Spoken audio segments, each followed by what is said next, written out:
Honorable Vice President of India, Honorable Speaker Lok Sabha, Honorable Prime Minister of India, Parliamentary Affairs Minister of both the houses,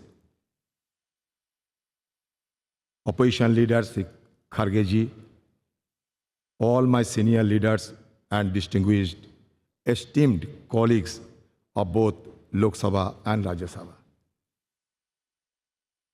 Having seized this opportunity without making any compunction, without mincing any word, I must state that I feel elevated and elated of having been stood in this podium, which had witnessed a caravan of historical episodes and numerous momentous events in the midst of the galaxy of luminaries who had rigged up their brain and burned the midnight oil to frame the Constitution of India in this august house, which is called at the time Constituent Assembly. So we are proud of all of them, numbering 389 members, including 296 from British India and 93 from princely states. In this house also, in this house, in the year 1947, 22nd January, the objectives resolution, numbering 8, was passed, was adopted, which was proposed by Jawaharlal Nehru ji also, which had inspired the shaping of our constitution in subsequent stages also. So now, in this august house, all of us are well experienced and known the journey, the odyssey of our constitution. From colonial past to independent India, we have observed the transition of the destiny of this great country named after India. It is astonishing to note that those 389 members intensively discussed among them for 2 years, 11 months, and 19 days, and produced the largest constitution of the world, led by Baba Saheb Ambedkar, the father of Indian Constitution. We have been gifted with 395 articles.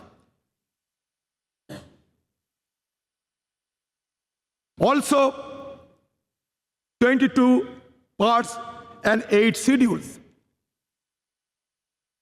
So naturally, the house, which is called Central Hall, it is a historic hall. It will not be known by simply its architectural splendor, but its illustrious legacy. Now I come to the point that our ability to attain developed nation status by 2047 hinges on the active involvement of our citizens and the unwavering dedication of their representatives. The groundwork laid in the formative years of our nationhood and also the subsequent years has empowered us significantly. However, we are confronted with intricate challenges that require immediate attention and resolution as we progress towards this objective. I do not have any idea of what is called and how a country to be recognized as developed country by any designation. I do not have any idea of any global consensus is existed or not, because when we see other developed countries, among the various key determinants, one determinant is always followed, that is Human Development Index. And insofar as Human Development Index, India has been lagging behind and we are ranked 131 out of 189 countries. At present, disconcerting reports reveal that the top 10% of India's population controls a staggering 77% of nation's total wealth.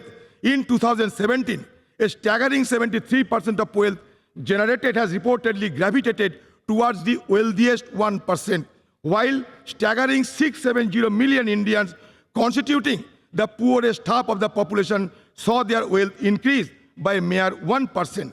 This stark disparity presents a crucial challenge in ensuring that millions of people living below the poverty line have access to fundamental necessities like food, shelter, and healthcare, a prerequisite for advancing towards developed nation status.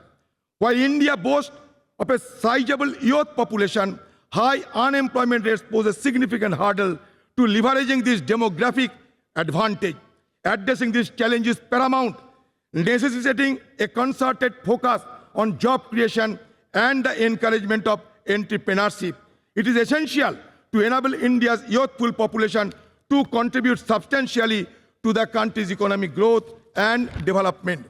Despite India being the world's fifth largest economy, our per capita GDP falls far behind that of developed nations. Tackling this economic growth challenge requires pro-growth government policies, maintaining low inflation, reducing interest rates, alleviating unemployment, fostering a skilled workforce, bolstering purchasing power, stimulating demand, and enhancing the healthcare and education sector. India must prioritize the development of a globally competitive, labor-intensive manufacturing sector capable of generating significant employment opportunities. In sum, addressing the pressing issue of high youth unemployment is a pivotal step for India's march toward developed nation status by 2047. I am impatient. I do not want to wait till 2047. Why not before 2047? To realize the vision of becoming developed nation, India must pursue a growth trajectory that is both comprehensive and sustainable. Economic growth must be all-inclusive, benefiting every citizen. An overarching focus on human development, encompassing access to healthcare, education, and essential services must be implemented holistically. The challenge of transforming India into a developed nation by 2047 are substantial, encompassing poverty, infrastructure deficit, and environmental sustainability. By implementing a holistic strategy that encompasses infrastructure development, attraction of investment, enhancement of education, promotion of innovation, social welfare, environmental conservation, paying emphasis on manufacturing and integration of technology, India can pave the way for its emergence as a developed nation. It is only with unwavering determination, collective commitment, that the country can realize this visionary goal and unlock its potential on the global stage. I will conclude by saying that धरती सिखाते हमने सबको बोझ उठाना, गगन सिखाते हमने ऊपर उठते जाना, सूरज की लाली से सीखा जग आलोकित करना, चंदा की किरणों से सीखा सबको पीड़ा हरना, पर्वत ने सिखाए हमने दृढ़ संकल्प बनाना, नदी सिखाए हमने आगे बढ़ते जाना, सागर की लहरों ने सीखा दुख सुख सहे जाना, और तूफान ये सिखलाते हैं आफत में ना घबराना और आफत से टकराना. हम चाहते हैं कि ये separation of power should be maintained in a judicious manner and also in presence of all the guiding light of our country. I must suggest that India is not a homogeneous society, rather it is a heterogeneous society. But now the need of the hour is to maintain the harmonious society. With this word, I am concluding my speech. Thank you. Jai Hind, Bande Mataram. धन्यवाद sir.